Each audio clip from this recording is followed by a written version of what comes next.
میرے عزیز دوستو، نبی کریم صلی اللہ تعالی علیہ وسلم کے اہل بیت کی اور حضور کے صحابہ کی محبت ایمان کا حصہ ہے۔ صحابہ کرام علیہم رضوان نے دیکھا کہ نبی پاک علیہ السلام کے اخراجات بہت زیادہ ہیں، بہت سارے مہمان آتے تھے، 9 ازواج مطہرات تھیں، گھر میں لوگوں کا آنا جانا تھا۔ ان کا ارادہ یہ ہوا کہ دین کا کام ہمہ پہلو کام ہے، اتنی زیادہ مصروفیت ہوتی ہے کہ انسان کچھ اور نہیں کر سکتا، تو ہم اس طرح کریں کہ کچھ پیسے جمع کریں اور جمع کر کے تو حضور کی بارگاہ میں نذرانہ دیا کریں، تاکہ جو ذاتی اخراجات ہیں سرکار کے گھر کے، ان میں ہمارا نذرانہ شامل ہو جائے۔ کچھ پیسے جمع کر کے حضور کی بارگاہ میں بھیجے ذاتی نظر کے لیے۔ عرض کی یا رسول اللہ صلی اللہ علیہ وسلم، نہ جہاد کے لیے ہیں، نہ مسجد کے لیے، نہ اصحاب صفہ کے لیے، خالصتاً آپ کی خدمت میں نظر ہے، قبول کریں۔ اور ساتھ انہوں نے بڑے پیار سے عرض کی، حضور گویا آپ کے دن بھی ہمارے لیے ہیں اور آپ کی راتیں بھی ہمارے لیے ہیں۔ دن بھی ہمارے لیے، دن کو حضور تبلیغ کرتے تھے اور رات کو غلاموں کے لیے دعا کرتے تھے۔ حضور آپ کا سارا کچھ ہمارے لیے، ہم بدلہ تو نہیں دے سکتے، تھوڑا سا نذرانہ ہے، اسے قبول کر لیں۔ حضور علیہ السلام کی بارگاہ میں جب وہ رقم پہنچی، اللہ کریم نے قرآن مجید نازل کر دیا۔ یہ نوجوان دوست پڑھے لکھے میری بات پہ خاص توجہ کریں۔ کہا قل لا اسألکم علیہ اجرا، محبوب آپ ان سے کہہ دیں کہ میں تبلیغ دین پر تم سے کوئی اجر نہیں مانگتا، الا المودۃ فی القربى، اگر کچھ کرنا ہے تو میرے قریبیوں سے محبت کرتے رہنا۔ میرے قریبیوں سے محبت بھی ایمان کا حصہ ہے اور عداوت بھی ایمان کا حصہ ہے۔ محبت بھی دین کا حصہ ہے اور بغض بھی، نہیں سمجھ رہی آپ کو میری بات کی، بغض بھی دین کا حصہ ہے۔ میں ذمہ داری سے بات کر رہا ہوں، 1 2 3 4 روایتیں نہیں، بخاری میں پورا باب ہے، الحب للہ والبغض للہ، محبت بھی اللہ کے لیے، بغض بھی۔ اور حضور نے فرمایا من احب للہ وابغض للہ واعطى للہ ومنع للہ فقد استکمل الایمان، رواہ البخاری۔ محبوب فرمانے لگے جس نے کسی سے محبت کی اور کی اللہ کی رضا کے لیے، اور کسی سے بغض رکھا تو رکھا اللہ کی رضا کے لیے، کسی کو کچھ دیا تو دیا اللہ کی رضا کے لیے، منع کیا تو منع کیا اللہ کی رضا کے لیے۔ فرمانے لگے اس بندے نے تو اپنا ایمان مکمل کر لیا ہے۔ محبت بھی ایمان ہے، عداوت بھی۔ اگر اللہ رسول کے دشمنوں سے عداوت نہیں رکھو گے پھر بھی ایمان مکمل نہیں۔ یہ ہمارے ہاں نا کچھ لوگوں کی انسانیت تھوڑی تھوڑی آگے بڑھ کے زیادہ ہی ہو جاتی ہے۔ دین نے حدود مقرر کی ہیں، ان حدود کو سمجھیں۔ ابن حشام لکھتے ہیں کہ حبشہ سے نا کچھ مہمان آئے۔ آپ کو پتہ ہے مسلمان شروع میں ہجرت کر کے سب سے پہلی ہجرت حبشہ کی طرف ہوئی۔ نجاشی بادشاہ نے مسلمانوں سے بڑا پیار کیا۔ کچھ لوگ نا وہاں سے بطور مہمان مدینہ طیبہ تشریف لائے، حضور کی بارگاہ میں حاضر ہوئے۔ حضرت انس بن مالک رضی اللہ تعالیٰ عنہ فرماتے ہیں مہمان پہلے بھی آیا کرتے تھے، لیکن نبی کریم علیہ السلام مہمانوں کو صحابہ میں بانٹ دیتے تھے۔ سنیے نا آپ نے بڑی حدیثیں کہ صحابی کے گھر میں مہمان گئے ہیں تو انہوں نے چراغ درست کرنے کے ارادے سے چراغ بجھا دیا اور مہمان کے ساتھ ہاتھ ہلایا ہے، بچے بھوکے سلائے ہیں، پر محبوب کے مہمان کو کھانا پیٹ بھر کے دیا ہے۔ سنی ہوئی نا آپ نے باتیں، حضور صحابہ میں مہمان بانٹ دیتے تھے۔ لیکن یہ جو حبشہ سے مہمان آئے نا، انہیں نبی پاک نے بانٹا نہیں، بلکہ سرکار نے نا ترکی خیمہ لگوایا مسجد نبوی میں۔ ترکی خیمہ بڑا معروف تھا، ذرا مہنگا ہوتا تھا، کپڑا پیارا ہوتا تھا۔ ترکی خیمہ سرکار نے لگوایا اور اس خیمے میں نبی پاک صلی اللہ تعالیٰ علیہ وسلم نے ان مہمانوں کو رکھا اور فرمایا ان کا کھانا صحابہ کے گھر سے نہیں آئے گا، ان کا کھانا سیدہ فاطمہ پکائیں گی اور سیدہ عائشہ صدیقہ پکائیں گی۔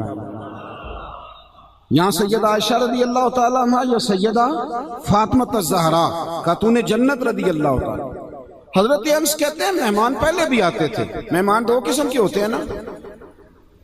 ایک مہمان آتا ہے تو بندے کا دل کرتا ہے مہربانی کرے چلا بھی جائے, اور کچھ مہمان ایسے ہوتے ہیں جو جانے لگتے ہیں تو دل کرتا ہے ان سے کہا جائے کہ اتنی بھی جلدی کیا ہے, ذرا ٹھہر جائیے. مثل تعویذ ہوتے ہیں کچھ لوگ, وہ جب بھی ملتے ہیں شفا ہوتی ہے, دل نہیں کرتا کہ وہ چلے جائیں. تو یہ بھی مہمان آئے, حضور نے خیمہ لگوایا, کھانا گھر میں پکا, میرے کریم رسول خود دست مبارک سے کھانا لے کے جاتے, کھلاتے. حضرت انس بن مالک کہتے ہیں میں نے عرض کی یا رسول اللہ صلی اللہ علیہ وسلم مہمان تو پہلے بھی آتے ہیں پر یہ رنگ میں نے انوکھا دیکھا ہے, وجہ کیا ہے؟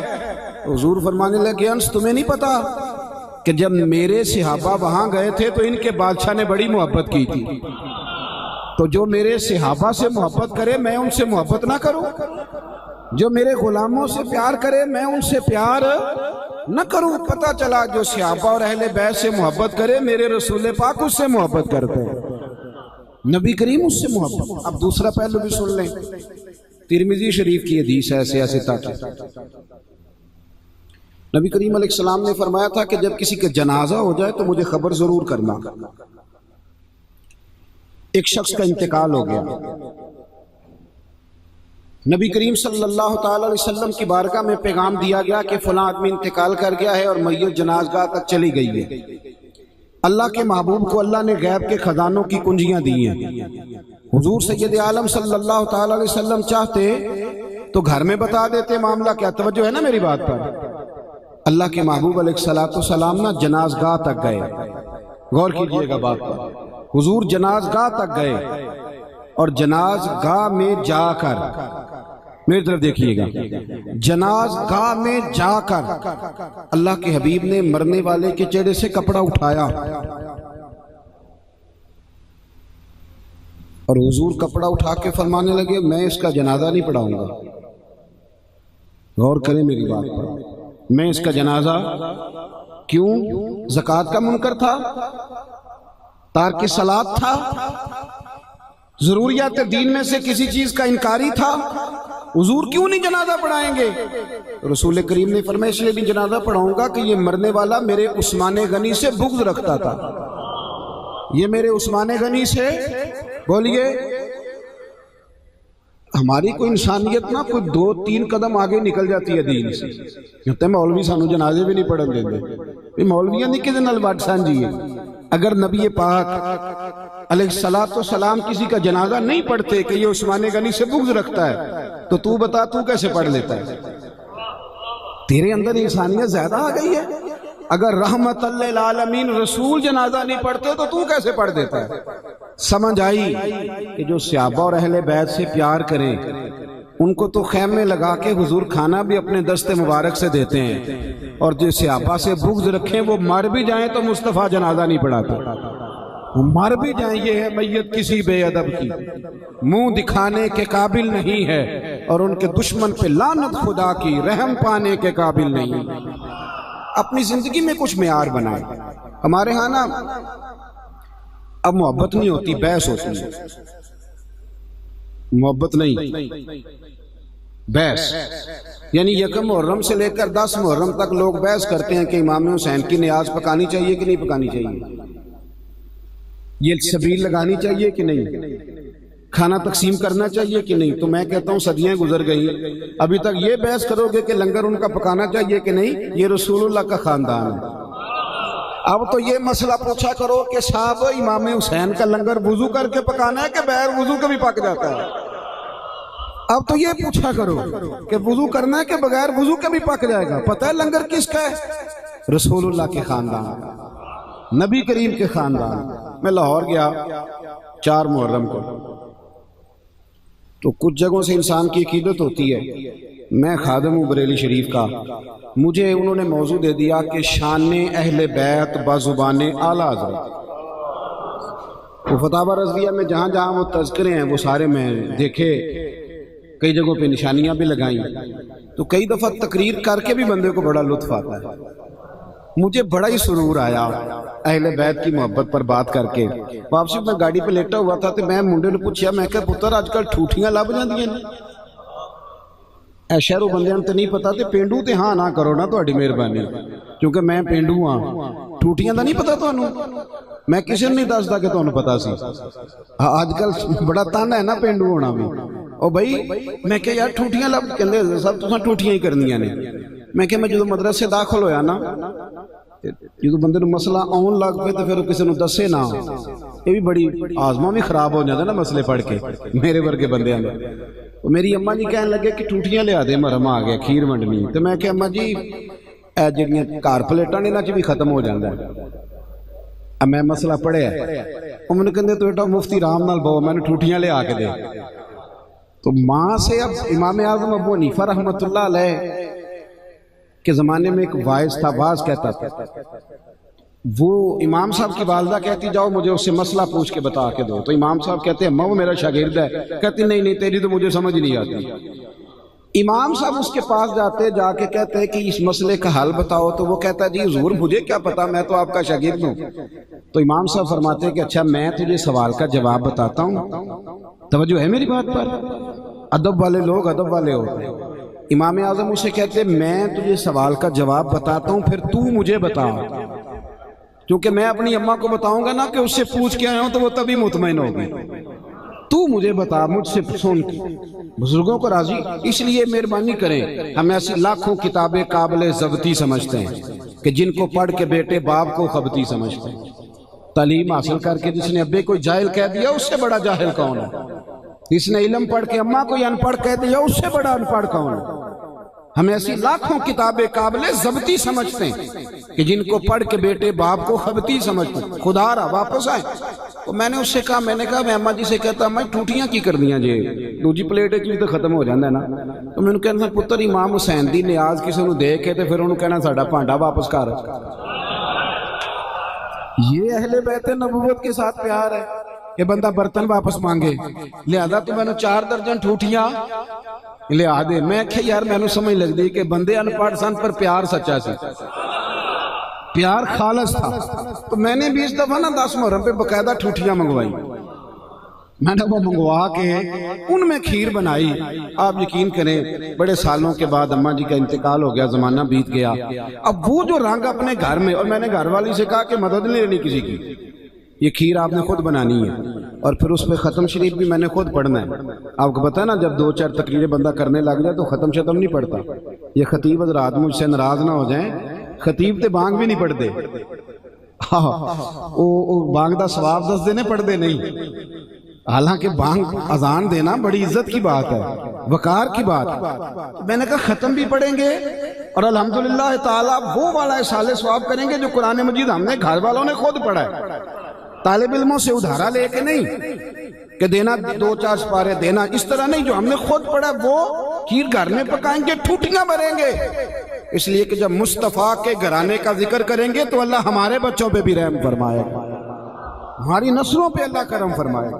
رسول اللہ صلی اللہ علیہ وسلم کی جو دلچسپی تھی نا اپنی اولاد سے، یہ عام نانے کا پیار نہیں، نہ یہ عام نانے کا پیار نہیں، یہ اس نانے کا پیار ہے جن کا ہر کام وحی خدا کے ساتھ ہوتا تھا، اللہ کے حکم سے۔ فاضل بریلوی نے حدیث لکھی ہے ابن عساکر کے حوالے سے، اور مزے کی بات یہ ہے کہ حدیث کے راوی حضرت عثمان غنی ہے۔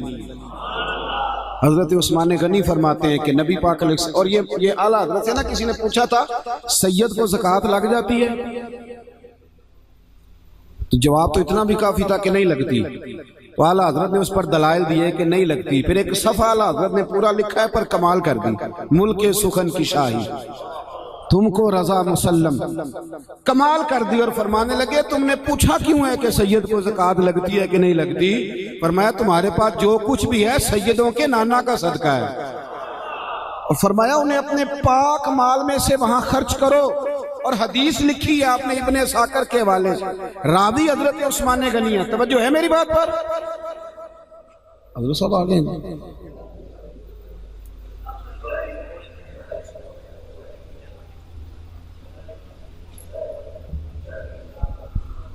نعرہ تکبیر، نعرہ تکبیر، نعرہ رسالت۔ نعرہ رسالت، نعرہ رسالت، نعرہ رسالت، نعرہ تحقیق، نعرہ حیدری۔ آج کی ہماری اس بزم کے صدر ولی ابن ولی حضرت علامہ مولانا پیر مفتی عثمان افضل قادری صاحب تشریف لائے۔ اس سے قبل فخر السادات حضرت پیر سید صابر حسین شاہ صاحب وہ تشریف لائے۔ ہم تمامی حضرات کو خوش آمدید کہتے ہیں، تشریف رکھیں۔ ماشاءاللہ صاحبزادہ صاحب قبلہ بھی آ گئے ہیں، سید صاحب بھی تشریف لے ہیں، رونقیں بڑھ گئی ہیں۔ میں انشاءاللہ مزید بات مختصر کروں گا، میری بات پر توجہ کریں۔ نبی کریم سید عالم صلی اللہ تعالی علیہ وسلم نے فرمایا، حضرت عثمان غنی راوی ہے، توجہ ہے جی میری بات پر۔ حضور علیہ السلام نے فرمایا جس نے اولاد عبد المطلب کے ساتھ نیکی کی، ادھر دیکھیں نہیں میری طرف، میں آپ سے بات کر رہا ہوں۔ فرمایا جس نے اولاد، دیکھیں بات کہاں سے شروع کی میرے محبوب نے، اور اعلیٰ حضرت نے روایت لکھی ہے۔ فرمایا جس نے اولاد عبد المطلب کے ساتھ نیکی کی، محبوب فرمانے لگے جب وہ قیامت میں مجھ سے ملے گا تو میں خود اسے صلہ عطا کروں گا۔ جب مجھ سے ملے گا تو میں اسے خود صلہ دوں گا جب وہ مجھ سے ملے گا۔ درود شریف پڑھیں بلند آواز سے پڑھیے صلی اللہ علیہ وسلم۔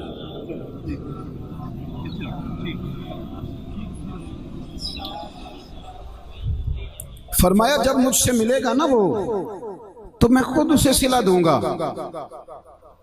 اعلیٰ حضرت نے ایک جملہ لکھا بڑا شاندار، فاضل بریلوی فرماتے ہیں یہ جو حضور نے فرمایا نا کہ جس نے اولاد عبد المطلب سے نیکی کی جب مجھ سے ملے گا تو میں خود صلہ دوں گا، تو فرماتے ہیں صلہ تو بڑی دور کی بات ہے، یہ ہمارے لیے اتنا ہی جملہ کافی ہے کہ حضور نے فرمایا وہ مجھ سے ملے گا، وہ مجھ سے فرمایا، اس سے زیادہ ہم نے اور کیا اجر لینا ہے کہ محبوب نے فرمایا وہ مجھ سے ملے گا۔ اہل بیت نبوت کا اکرام، صحابہ کا احترام، اب نا یہ جو پڑھا لکھا دور آیا نا تبصرہ عام ہو گیا ہے، اور ہمارے ملک میں ویسے ہی آپ کو پتہ ہے ہر دوسرا بندہ صحافی ہے، ہر دوسرا بندہ، اور آپ کسی کو بھی چھیڑیں تو وہ کہتا ہے میں آپ کو اندر کی خبر دیتا ہوں۔ اب پتہ نہیں اندر کی خبر لیتے کہاں سے ہیں، ہر تیسرا بندہ، اور ہر ایک کے پاس کوئی نئی خبر ہے۔ یوں لگتا ہے کہ جس کو آپ چھیڑیں گے پاکستان کی حکومت بھی اسی سے مشورہ لیتی ہے، اور عالمی سارے لوگ بھی اسی کے پاس آ کے بیٹھتے ہیں۔ یہ ہمارا مزاج ہے۔ وہ لوگ جو ادب والے تھے، احترام والے تھے، اکرام والے تھے، ان کا لب و لہجہ سمٹا ہوا تھا، وہ پیار کرتے تھے، ان کے ہاں محبتیں تھیں، ان کا علم بہت زیادہ تھا تو اس کے ساتھ ساتھ ادب بھی بہت ہی زیادہ تھا، پیار بھی بہت ہی زیادہ تھا۔ سیدنا ابو ہریرہ رضی اللہ تعالی، حضرت ابو ہریرہ کا درجہ یہ ہے کہ امیر المومنین فی الحدیث، وہ مومنوں کے امیر ہیں علم حدیث میں، اور چھوٹا آدمی نہیں، یہ وہ شخص ہیں جنہیں حافظہ بھی میرے مصطفیٰ کریم نے دست مبارک سے عطا فرمایا ہے۔ حضرت ابو ہریرہ، ایک دن پوچھا ان سے حضرت انس بن مالک نے کہ آپ کے گرد تو اس طرح لوگ بیٹھے ہوتے ہیں جس طرح شہد کے گرد مکھیاں ہوتی ہیں، تو کیا آپ کے پاس نسخہ ہے کہ دنیا آپ کے گرد رہتی ہے؟ تو حضرت ابو ہریرہ فرمانے لگے نسخہ ایک ہی ہے، میں اپنی نہیں نہ کرتا، بات جب بھی کرتا ہوں مدینے والے محبوب کی کرتا ہوں، تو میری بات بن گئی ہے تیری بات کرتے کرتے، بات کیوں حضور کی کرتا ہوں؟ نبی کریم صلی اللہ علیہ وسلم کے غلام ہے جناب ابو ہریرہ، صاحب اسد الغابہ کہتے ہیں کہ بیٹھے تھے یوں لوگ حدیثیں سن رہے تھے حضرت ابو ہریرہ سے، توجہ ہے میری بات پر؟ میں آپ سے گفتگو کر رہا ہوں تو وہاں پیچھے سے کچھ شخص آئے گا تو میری اس پر نظر ہوگی، آپ کی نہیں ہوگی۔ کہتے ہیں لوگ گرد بیٹھے تھے جناب ابو ہریرہ رضی اللہ تعالیٰ عنہ سرکار کی احادیث بیان کر رہے تھے، مدینہ منورہ میں تازی تازی بارش ہوئی اور تھوڑا تھوڑا پانی کھڑا تھا۔ سیدنا امام حسین رضی اللہ تعالیٰ عنہ گھوڑے پہ تشریف لائے، اور جب وہ گھوڑے سے نیچے اترے نا تو نیچے چونکہ کیچڑ تھا، کیچڑ کیا ہونا ہے؟ پاک مدینے کی پاک مٹی، شفائیں دینے والی مٹی۔ کہتے ہیں وہ نیچے کیچڑ تھا، امام علی مقام نے قدم جب زمین پہ رکھا نا تو کچھ مٹی امام حسین کے قدم چومنے لگی۔ یہ بڑا ہی مشکل کام ہے، اپنے مرید اور شاگرد بیٹھے ہوں تو بندہ اٹھ کے کسی کا استقبال کرے، اللہ ماشاءاللہ یہ خاصا مشکل ہو جاتا ہے۔ بلکہ ہمارے ہاں تو اب بڑی بات ہے، بڑی بات ہے کہ کوئی شاگرد بھی تقریر کر رہا ہو اور استاد آ جائے تو وہ تعارف کرا دے کہ میرے استاد ہیں. یہ بھی خاصا مشکل سے ہوتا ہے، یہ بھی خاصا ہی مشکل کام ہے. لیکن میاں صاحب نے کہا تھا اصلاں نال جے نیکی کریے تے وہ نسلاں تاک نہیں بھول دے. اصلاں نال جے نیکی کریے تے وہ نسلاں، ہاں بے اصلاں نال نیکی کریے تے پھول کنڈیاں نال تول دے. حضرت ابو ہریرہ دیکھ رہے ہیں، باقی لوگوں کا رخ ادھر ہے. حضرت امام حسین نے جب قدم زمین پہ رکھا نا تو مٹی آپ کے قدموں کو لگ گئی. او یارو، ادب کرنے سے قد بڑھ جاتا ہے، عقیدت کرنے سے انسان کے اندر روحانیت آتی ہے. کسی کا حیا کرنے والا بہت بڑا حیادار ہوتا ہے. کسی کو عزت وہ دیتا ہے جس کے اپنے پاس ہوتی ہے. جب دیکھا نا کہ امام علی مقام کا قدم زمین پہ لگا اور مٹی لگ گئی ہے، شاگرد کو بھی کہا جا سکتا تھا، توجہ دلائی جا سکتی تھی، لیکن حضرت ابو ہریرہ اٹھے، دوڑے، لوگوں کو چیرتے ہوئے گئے اور اپنی پگڑی کا پلو کھول کے امام حسین کے قدموں میں بیٹھ گئے. اور جب اپنی پگڑی کے ساتھ ان کا پیر پوچھنے لگے نا، حضرت ابو ہریرہ کی داڑھی سفید، امام حسین کی ساری کالی، لیکن نسلاں نال جے نیکی کریے او نسلاں تاک نہیں بھول دے. جب داڑھی اپنی پگڑی سے ان کے قدم صاف کر رہے تھے تو امام علی مقام نے پیر کھینچے اور کہا ابو ہریرہ یہ آپ کیا کر رہے ہیں؟ میں جوان ہوں، آپ بوڑھے ہیں. حضرت سیدنا ابو ہریرہ نے پیر پکڑ کے سینے سے لگایا، کہا جناب میں کسی شخص کا احترام نہیں کر رہا، میں تو خون رسول کا ادب کر رہا ہوں، تو نبی پاک کے خون کا ادب کر رہا ہوں. بھائی ہمارے ہاں نا جب سے 4 ایڑے ترچھے لفظ آئے ہیں نا، میرا سنی جس کا خمیری ادب والا تھا، اس کے خمیر میں ادب تھا. میں ایک دفعہ نا ایک جگہ پہ گیا تو ایک دوست مجھے ملے، تو میں نے ان کے لب و لہجے میں بڑی مٹھاس دیکھی، بڑا ادب دیکھا، بڑا پیار دیکھا. تو کافی سارے لوگ تھے نا، میں نے ان سے پوچھا، میں نے کہا آپ کس کے مرید ہیں؟ انہوں نے مجھے بتایا میں فلاں سید صاحب کا مرید ہوں. تو باقی سارے لوگ کہنے لگے تو سانو کیوں نہیں پوچھیا؟ میں کیوں کہ میں نے کوئی خوشبو نظر آئی ہے. یہ یاد رکھیں جو ادب والا ہے وہ ہر جگہ ہی ادب والا ہے، جو کیف والا ہے وہ ہر جگہ ہی. ہم نے نا یہ بحث کر کر کے اپنا سرور ختم کر لیا، لذت ختم کر لی. نعت خان لٹیرے، نعت خان لٹیرے. ہم بھی تانا جو ہے وہ تنقید کرتے ہیں جہاں مناسب سمجھتے ہیں، لیکن یار اتنی تنقید کر کر کے تو نعت کا مزہ تو نہیں نا خراب کرنا. وہ لٹیرا ہے تو وہ جانے، اس کا کام جانے. جب وہ مصطفیٰ کی نعت پڑھے نا تو آنکھیں بند کر کے سنا کرو، اس لیے کہ ہم نے بندہ نہیں دیکھنا، ہم نے تو یہ دیکھنا ہے تعریف میرے نبی کی کر رہا ہے، تذکرہ رسول کائنات کا کر رہا ہے. ہم نے اپنے ذائقے، اپنا درد، اپنا سوز، اپنی کیفیات ساری ختم کرتے چلے جا رہے ہیں. ادب جو ہوتا ہے نا، ادب. اعلیٰ حضرت فاضل بریلوی رحمت اللہ تعالیٰ علیہ کے پاس جب کچھ سید صاحب تعلیم حاصل کرنے آتے تھے نا، سادات میں سے تھے، تو فاضل بریلوی جہاں استاد بیٹھتا ہے نا وہاں اس کو بٹھاتے تھے سید زادے کو، اور جہاں پٹی پہ شاگرد بیٹھتے ہیں وہاں بیٹھ کے پڑھایا کرتے تھے. اور ساتھ یہ فرماتے تھے کہ شہزادے یہ ہے کوئی سارا آپ کے خاندان کا، بس ذرا ہمارے پاس آیا ہے تو اب ہماری ڈیوٹی لگی ہے کہ میرے شہزادوں کو واپس کر دو. میرے شہزادوں، یہ درد. ان کے شہزادے تھے چھوٹے، اعلیٰ حضرت کے چھوٹے بیٹے مفتی اعظم ہند مولانا مصطفیٰ رضا خان صاحب، بڑے باپ کے بڑے بیٹے. 1.25 کروڑ آدمی مرید تھا مفتی اعظم. اور مریدوں میں چھوٹے موٹے لوگ نہیں، علامہ سید احمد سعید کاظمی صاحب بھی ان کے خلیفہ، محدث اعظم پاکستان مولانا سردار احمد صاحب جیسے لوگ، اکابرین ان سے استفادہ کرنے والے. ان کے ایک مرید نے نا ایک شخص سے کہا کہ جو میرے مرشد ہے نا وہ مفتی اعظم ہے. خیر آج کل تو لوگ مفتیوں کے مرید نہیں نہ ہوتے، پیر کے لیے جاہل ہونا بھی شرط ہے ہمارے ہاں، اللہ ماشاءاللہ.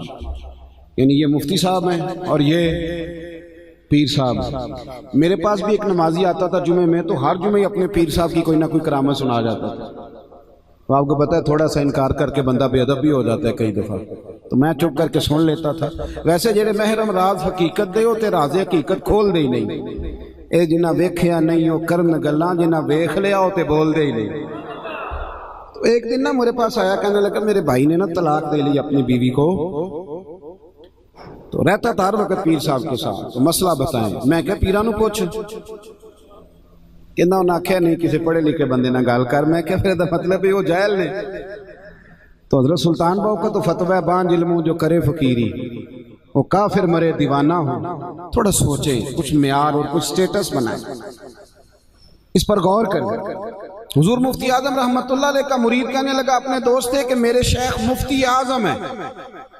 وہ کہنے لگا تمہارا طریقہ ہے، امام تو امام اعظم، حضرت احمد رضا تو اعلیٰ حضرت، مفتی بھی مفتی اعظم ہی کر لیا ہے. کہنے واقعی مفتی اعظم. کہنے لگا میرے سوال کا جواب دیں گے تب پتہ چلے گا نا. یہ کچھ لوگ ہوتے ہیں جو دین علم میں اضافے کے لیے نہیں سیکھتے بلکہ سامنے والے کا علم چیک کرنے کے لیے سوال پوچھتے ہیں. یہ منع ہے. اللہ کے رسول صلی اللہ علیہ وسلم نے فرمایا جس نے علم اس لیے حاصل کیا کہ علماء سے بحث کرے گا یا جاہلوں پہ روب جمائے گا، اللہ اسے جنت کی خوشبو بھی عطا نہیں کرے گا. یہ سمجھ، جب بھی دین سیکھیں اپنے علم میں اضافے کے لیے، معلومات کے لیے.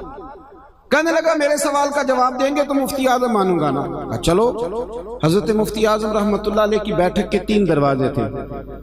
ایک دارالعلوم میں کھلتا تھا، ایک گھر میں، ایک گلی میں. آ گئے، سلام کلام کے بعد کا حضور میرا دوست ہے، کوئی سوال پوچھنا چاہتا ہے. توجہ ہے نا آپ حضرات کی؟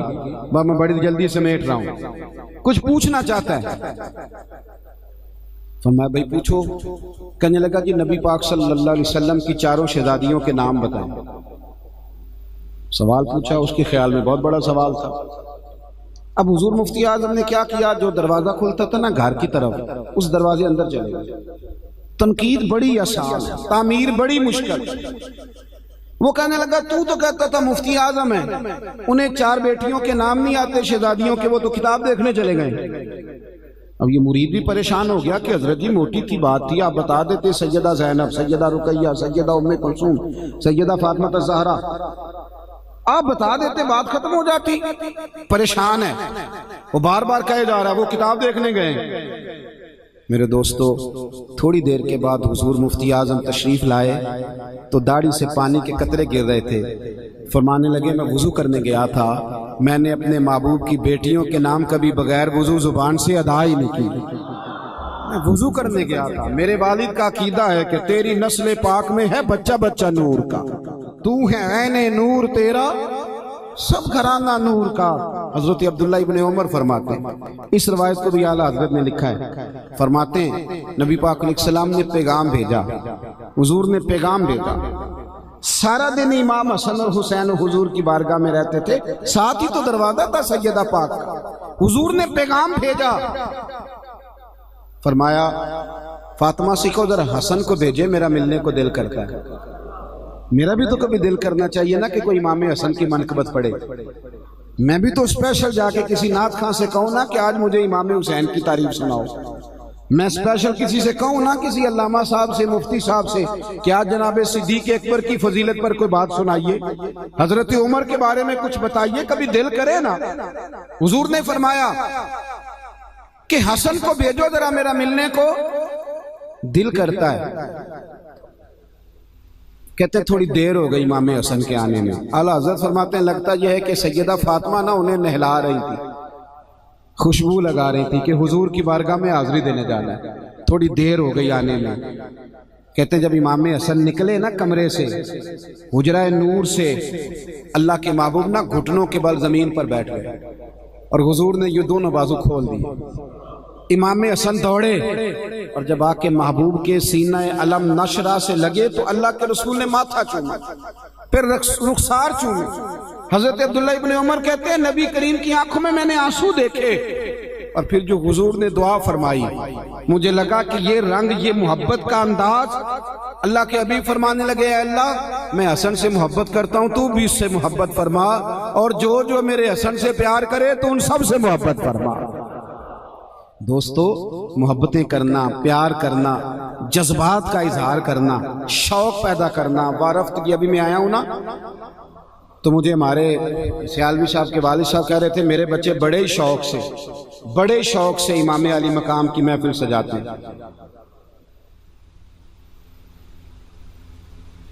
بڑے شوق سے امام علی مقام کی محفل کرتے ہیں تو ان کے لیے دعا کریں. بھائی دیکھو اگر آپ کی کوئی گواہی دے دنیا میں کہ آپ بڑے شوق سے جناب صدیق اکبر کا یوم مناتے ہیں، بڑی محبت سے سیدنا عمر کی بات، بڑی محبت سے حسنین کریمین کا، حضرت عثمان کا، طلحہ و زبیر کا، میلاد کا، آپ ذوق سے یہ کام کرتے ہیں، تو بتاؤ یہ کتنی بڑی سعادت مندی کی بات ہے۔ یہ بحث سے نکل آؤ، یہ تبصروں سے نکل آؤ، باہر آ جاؤ۔ جس کی ساری پشتیں پیچھے سے میلاد منا رہی ہیں نا، وہ بھی ہر سال ربیع الاول پہ آ کے پوچھ لیتا ہے کہ میلاد ویسے جائز ہے، اور میں کہتا ہوں میاں اب تو تجھے یہ پوچھنا چاہیے تھا کہ وضو کر کے جھنڈیاں لگاؤں یا بغیر وضو سے بھی لگ جائیں گے، اب تو تمہیں ادب کی بات پوچھنی چاہیے تھی۔ بس کرو، اپنا ذائقہ نہ خراب کرو، عمل کرو، دین عمل کرنے کے لیے دنیا میں آیا، محبت بانٹو۔ آخری بات یہ ہے کہ ہمارے تو حکمرانوں کو سورۃ اخلاص نہیں نہ آتی۔ وہ پریزائڈنگ آفیسر نے نا الیکشن کے دنوں میں ایک ایم این اے کے امیدوار سے پوچھا کہ عشاء کی رکعتیں کتنی ہیں، تو وہ ناراض ہو گیا تھا، کہنے لگا میں نے ایم این اے بننا ہے، مسجد کا خطیب نہیں لگنا۔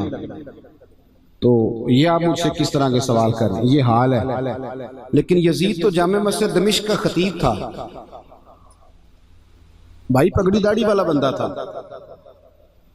وہ تو آج پہ خطبے دیتا تھا جا کے، امام علی مقام اس کے خلاف کیوں نکلا ہے؟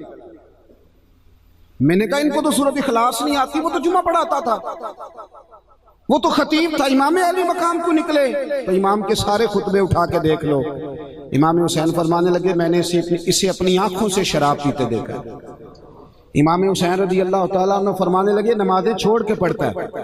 امام حسین فرمانے لگے یہ رنڈیوں کا ناچ دیکھتا ہے جس کو آج مجرا کہتے ہیں۔ امام علی مقام فرمانے لگے یہ اللہ کے حلال کو حرام اور حرام کو حلال کہتا ہے۔ تو جو بندہ یہ کام کرے وہ مسلمانوں کا حکمران بن سکتا ہے؟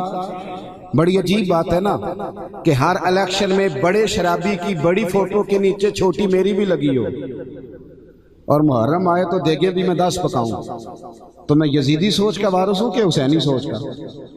میری بات کو سمجھو بھائی، امام علی مقام نے خاندان سارا قربان کرا دیا کہ رنڈیوں کا ناچ دیکھنے والا ہمیں قبول ہے، اور جس کے اپنے موبائل میں سارا گاند ہو، جو خود لڑکیوں کے کالج اور سکول کے سامنے کھڑا ہوتا ہو، جس کی اپنی نظر ناپاک ہو، وہ کس منہ سے کہتا ہے کہ امام حسین کا دن مناؤں گا؟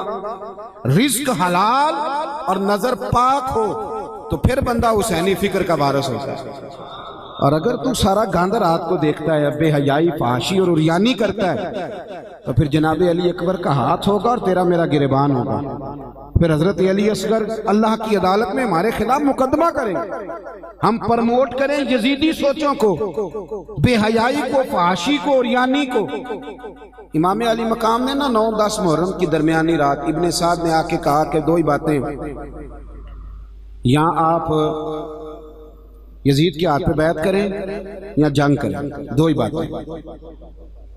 امام حسین فرمانے لگے بس فیصلہ ہو گیا۔ اس نے کہا جی میں نے ابن زیاد سے پوچھ لیا، یزید تک میسج چلا گیا، باتیں 2 ہی، یا بیعت کریں یا جنگ کریں۔ تو امام حسین فرمانے لگے مجھے 1 رات کی مہلت دے دیں، صبح بات کروں گا۔ حضرت عباس حاضر خدمت ہوئے، عرض کرنے لگے بھائی جان سمجھ نہیں آئی،